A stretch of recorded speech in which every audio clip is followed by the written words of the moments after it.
Israel, together with the United States, has instituted a new way of distributing aid in Gaza that doesn't allow Hamas to control the system any longer.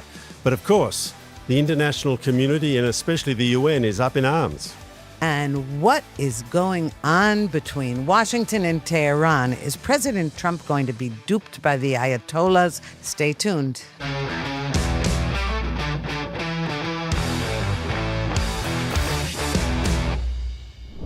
Shalom.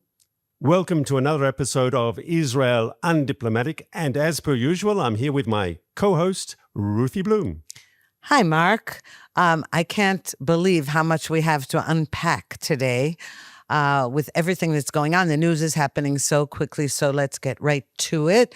Though I'd like to remind viewers or request of our viewers that they like and subscribe if they enjoy the content.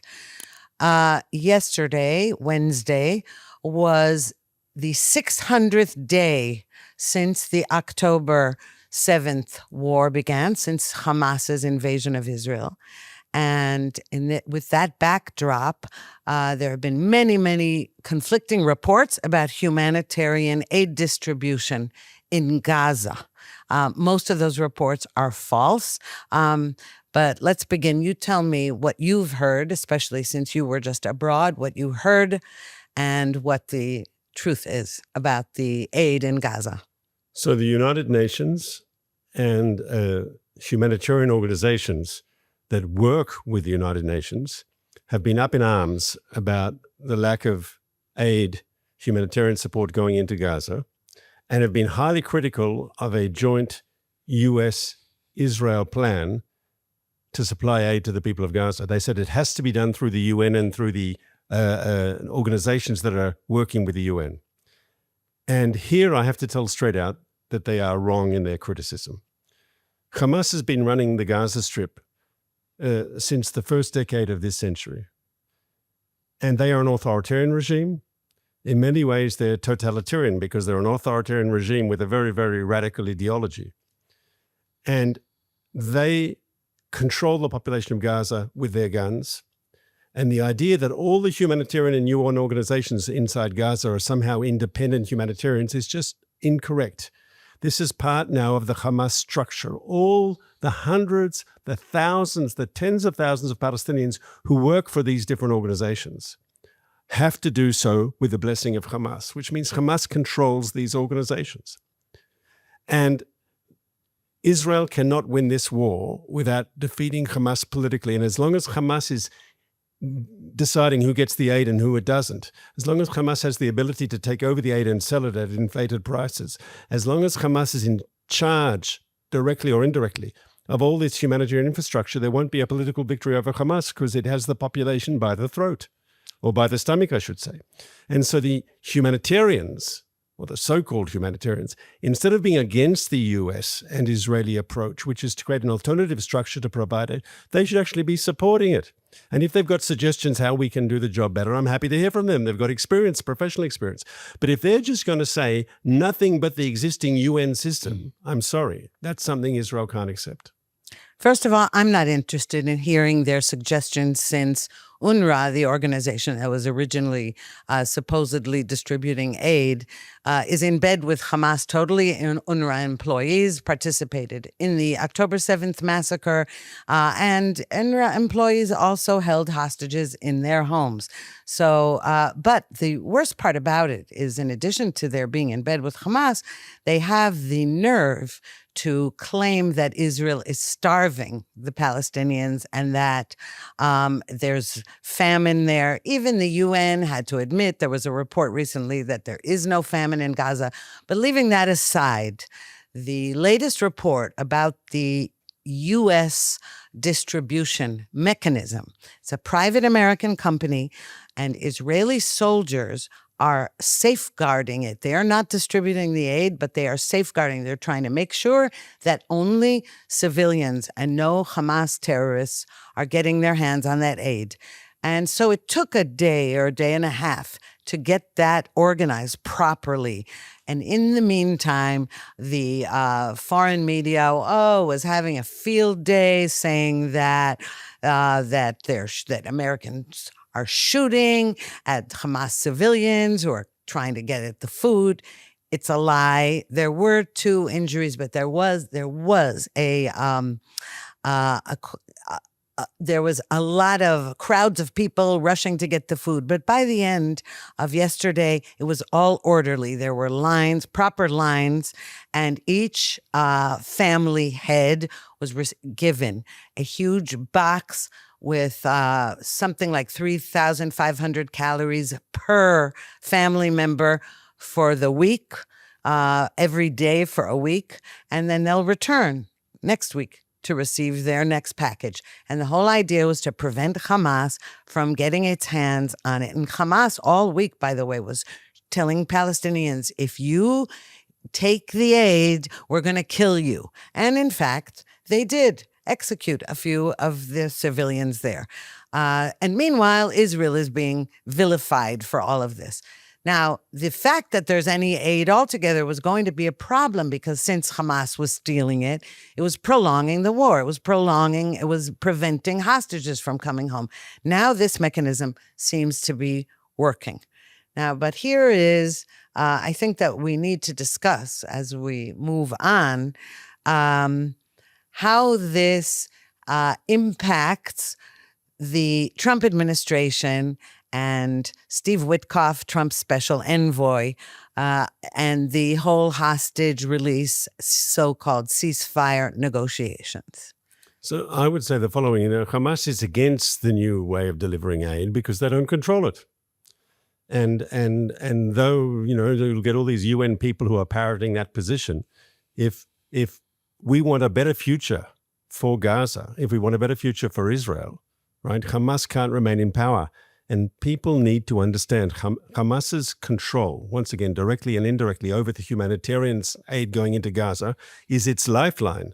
And no one should be surprised that Hamas is so angry. In fact, apparently behind the scenes in the negotiations, they are demanding, as part of any sort of deal for a temporary ceasefire and to get the hostages out, that the networks that we've established with the United States to provide humanitarian aid, that be abandoned in favor of the old network.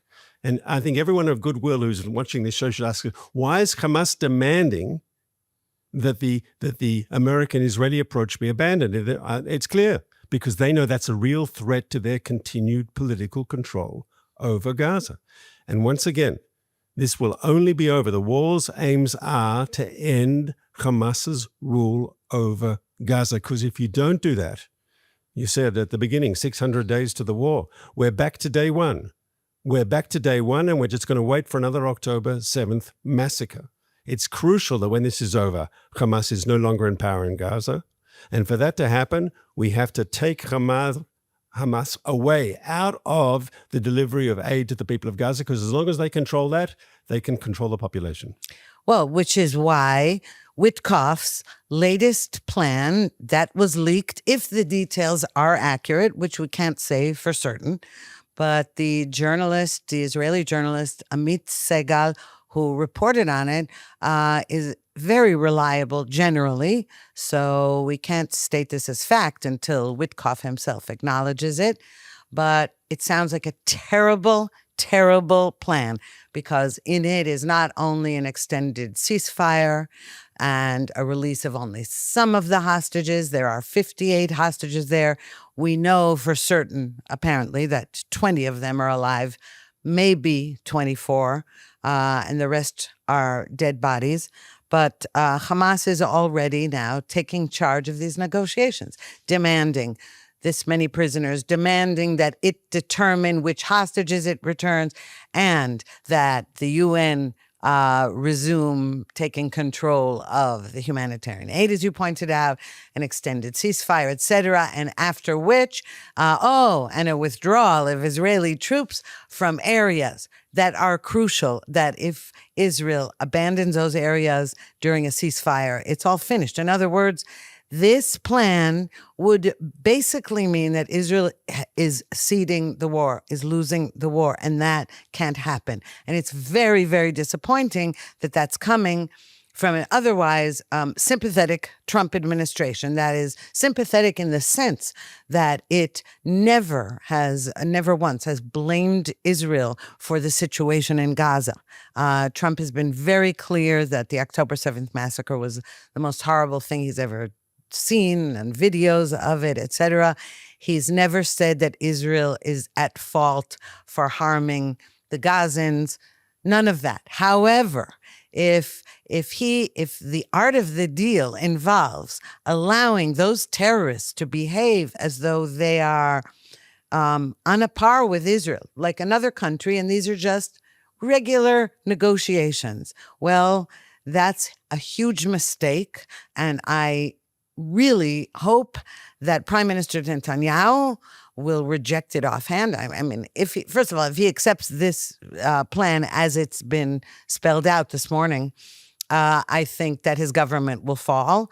And that's less important. The government falling is less important than winning the war and rescuing the hostages, for sure. But the point is there will be a big mess. And if he doesn't accept it, then he runs the risk of going up against the Trump administration and also bringing the wrath of all the leftists in the world on his head. So over the last few days, we've been receiving actually positive news from the Gaza battlefield. We've spoken already about this new system to deliver aid, which avoids Hamas and Hamas's control, and it's successful. It still needs to be developed. Obviously, it's work in progress, but we have a pathway here where civilians in Gaza can receive aid not through Hamas or its surrogates. And at the same time, Israel has had battlefield successes. We've been taking out terrorist leaders. We've been moving our forces into areas. Hamas is under military pressure. So the military pressure from the ground operation, together with the political pressure from taking away their oxygen in the frame of humanitarian aid, Hamas is under a lot of stress, and it's one of the reasons maybe that they've come to negotiate now and finally make some sort of deal. What the dilemma facing the Israeli government is, and it's a tough one, because the Israeli government, one of the war aims is to get the hostages out. What price do we pay to get? Obviously, Hamas isn't offering them all, and I don't think if Hamas would ever offer them all because they want to hold the hostages for them. You know, it's a human capital for them, right? They know how we in Israel value and cherish human life. On the other hand, if we can get half of the hostages out, close to half of the hostages out, of the live hostages out, which appears to be in this deal that's been reported on, I don't think we can sign on the bottom line and pay any price, but I think it's probably worth paying a price. I think we'd have to be very careful on any military redeployment. And I think we'd also have to be very careful on accepting a Hamas demand just to go back to the UN system, which allows them to reassert their political control. We've seen over the last few days increasing signs that the population of Gaza is fed up with Hamas. It's not because they like Israel. I'm under no illusions. So you can find the odd video of someone in Gaza saying, good on you, Netanyahu, good on you, Trump. Yeah, but I've got no illusions. They are fed up with Hamas because Hamas has brought nothing but death and destruction upon the people of Gaza. And the people of Gaza would want something else. A ceasefire gives Hamas time not only to rest and recuperate, it gives Hamas time to reassert its control over Gaza and over the population of Gaza. And so the government of Israel has to think very, very carefully the pros and cons. Of course, we want our hostages out. On the other hand, we've got to win the war, and to navigate between those two goals is sometimes very difficult. Well, you know, you're absolutely right. We have to pay a price, and we were willing to in a previous Witkoff proposal, and Hamas rejected it. Now, everything you said would lead a normal person to say, okay, Hamas is weakened. Its leadership has been completely destroyed. The Gazans are fed up. Everything you mentioned means that Hamas is breaking. Is that the time to give in to Hamas demands? Absolutely not. And the author of The Art of the Deal, of all people, should know that. Now, it is true that Witkoff said yesterday during a press conference that he has this new plan, a term sheet, I think he called it, and he said that President Trump is going to review it. So as of this taping, we don't know what President Trump thought of what he read, or whether this what Amit Segal reported is correct. But if it is correct, it is a disaster. It is resuscitating a dying Hamas.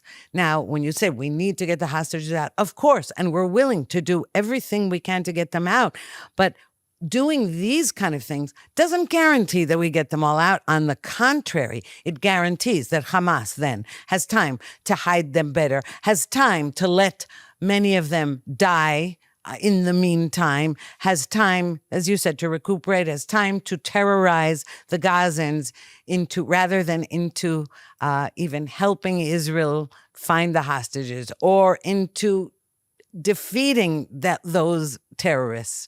It just brings us back to the previous situation. It will mean that all the soldiers who were killed in battle died in vain. It will mean so many bad things that I'm just really concerned about it. And as much as I am, and I have been saying that I don't believe that the rift between Washington and Jerusalem is as bad as, the mainstream media likes to portray it. And I mean that as well. But I think that the Trump administration is totally misguided on this point. So we'll have to see how this plays out. And if you're in the Israeli Security Cabinet, it's not an easy decision. Hamas is weaker, for the reasons that we've said, than any time since October 7th. And we have to wait to see, do you exploit this weakness to get the best deal possible to get hostages out? Or do you continue to hit Hamas and hit Hamas hard and hopefully get more hostages out in the future? I don't have all the information.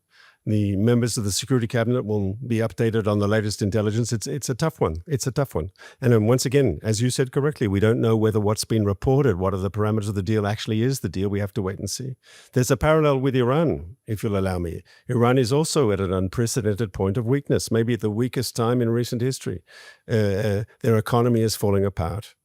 Right, the sanctions are really taking effect. I understand there are water shortages and there is electrical shortages in Iran, and people see what the value of their currency is worth. There's no economic future for the Iranian people in the current situation. And at the same time, militarily, their proxies in Syria and in Lebanon and in Gaza have been all totally annihilated or greatly weakened. And so their axis of resistance, what they call their terror armies, their terror proxies, are nowhere as strong as they were, let's say, this time 2 years ago. And secondly, because of Israel responding to their air attacks, we've crippled their ability to defend themselves from our air attacks, because we've taken out their anti-aircraft and their radar.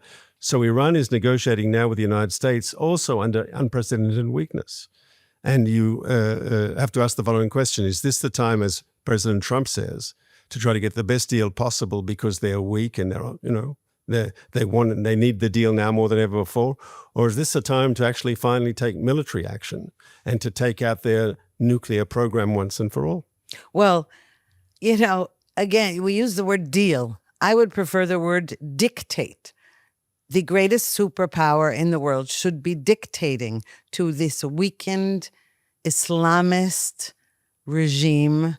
It should be dictating the terms, not negotiating a deal with terms. And that is already, the whole mind frame is wrong. Now, it is very possible. Trump has said repeatedly, look, I'd prefer not to have bombs flying. I'd prefer not to have anybody killed, and I prefer to do it the nice way, where they destroy their own facilities, or we, have mechanisms to make sure they're not enriching uranium, etc. Or we'll have to do it through violent means, he said. But he also said yesterday in a press conference that he had told Prime Minister Netanyahu that it would not be appropriate for Israel at this time to attack Iran's nuclear facilities, because it would it would harm these negotiations. And I think, again, it's that he's mistaken to have said that to Netanyahu. I think what he should do is be telling Iran, look, guys, the clock is ticking, and if you don't like it, Israel is ready to attack, etc., rather than say, Israel, hold off. Now, still, it's not a hostile. He hasn't been hostile to Netanyahu the way Biden was. He didn't. He said, just do me a favor, basically. And I think Netanyahu said, okay. And the question is whether Iran will manage to pull the wool over America's eyes. Trump swears that he is not going to be duped by them. But so far, it's looking, given his statements about how he's optimistic that the deal will be reached, that doesn't sound good to me. All right? Now, so the question is, will Netanyahu launch a strike when he deems that it's necessary, even if the Trump administration is not ready for that to happen yet? Not likely, is it? So, of course, Israel has to take into account the wishes and desires of its most important friend and ally in the world, which is, of course, the United States. You can't just ignore if the Americans have preferences. It doesn't, at the same time, mean that we have to do whatever America says. Of course, we have to take into account what they think. But if we think our national security, our existence is threatened and there's a unique opportunity to take action, when Israel bombed Saddam Hussein's nuclear reactor in 1981, famously, we were condemned by the Americans. I think now everyone in Washington, almost everyone in Washington, agrees that Israel did a very good thing. What would the Second Gulf War have looked like had Iraq had nuclear weapons? It would have been a totally different ballgame. Israel also took out the Syrian nuclear reactor. Was that what? That was 2007. And once again, I'm not sure the Americans were necessarily against it, but they wanted no part of it. They said, if Israel does that, it does it on its own alone and maybe faces the consequences alone. But once again, in both cases, Israeli prime ministers understood that the Americans were not giving full support, and yet they decided there was a need to act. And you could have something similar today, but once again, Israel would have to think through that very, very carefully. I think we had a question from one of our viewers. We did, and here's where I will reiterate the email address for anybody who would like to send us questions that we can, if we can, answer them on our broadcast. The email is undiplomatic@jns.org. And I apologize to anybody who tried last week unsuccessfully to reach that address. It has now been rectified. Well, so I'm going to read just one because this one was an actual question. Jim from Texas, he calls himself. And the question is this: just what did you guys do to them to warrant such anger? He means, what did Israel do to Iran to warrant such anger?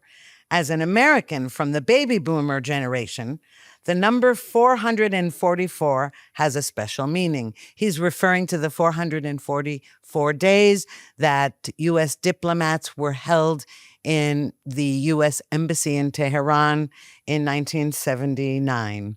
Iran went through a major transformation in 1980, he says, which radically changed U.S. relations. Its current Islamic zealot leadership has had a couple of generations to control the population and perpetrate an anti-Semitic agenda. Wouldn't an attack on Iran by Israel drive infuriated Iranians to fiercely support their extremist rulers even further? Maybe that's what the Iranian leadership would like. Well, it's an interesting question. So can I first of all answer the first part of Jim's question, Jim from Texas, and say, he asks, what did Israel do to get the Iranians so mad at us? And the answer is, well, not much at all, because we used to have a very good relationship with Iran under the previous regime, under the monarchy. We had cooperation in all sorts of areas. El Al planes used to fly in and out of Tehran, Israel's national carrier. I myself was once on one of those planes, visiting Iran as a young boy. To paraphrase what a famous American political axiom, it's the economy stupid. So if you want to understand Iran, it's the regime stupid. Jim, I'm not calling you stupid, I apologize, but I'm just saying it's the regime. When that regime came to power, basically it was an extremist Shia political sect that took over what was ultimately a great country with a great history. And their attitude was strident anti-Americanism and strident anti-Semitism, anti-Israelism as well. And it's all about the nature of the regime there that has caused the tension. Israel and Iran had a good relationship in the past. We could have a good relationship in the future. The reason for the hostility, once again, it's the regime. Well, no, he acknowledges that, but he says after generations of indoctrination by that regime. Listen, it's like the Gazans. They've been indoctrinated. The Palestinians have been indoctrinated for decades by their hateful leaders. So his question is valid. If they have been, if the regime has had such a stranglehold on education as well, then the population is brainwashed. And if the population is brainwashed to be anti-Semitic, anti-Israel, all of those anti-Western, how do we know that an attack wouldn't then cause the people to rally around the regime? Now, it's a good question. The answer is, though, that the Iranians, unlike the Palestinians, they have had a whole culture, a very rich culture before this regime took over, of independent thinkers, for example. Also, as you mentioned, the economy. They have been growing increasingly fed up with the regime. Women feel subjugated. Everything there is so that the Iranians, the educated ones, long for the old days. There were women in miniskirts in Tehran, now, but it is a good question because it is also true that Bernard Lewis, the late Bernard Lewis, famous Middle Eastern scholar, did say decades ago that there was a danger of the Iranians rallying around the regime. But I think that based on the protest movements in Iran, the growing protest movements, that of course the regime, guns down, etc. But I think we can see a real crack in that armor. And the Obama administration ignored it, and Biden administration ignored it. In other words, it's not that toppling the regime should come from the outside. It's that they need support. And this would be a perfect opportunity. And I'm really, again, I'm hoping that President Trump doesn't fall for some kind of imaginary, because, he keeps using the word peace, or saying we'd like a resolution to this so that the Iranians can live in prosperity or whatever else it is. No, they can't with that regime in power. They just can't. You spoke about indoctrination, and you've got a population in Iran that is, over the last decades, receiving this sort of Islamist, anti-Western, anti-Israel indoctrination the whole time. And one can say, some things won't change if the people are brought to hate, as we see in Gaza. But as you also said correctly, Iran is a different country with a very rich history and heritage and culture and levels of education and so forth.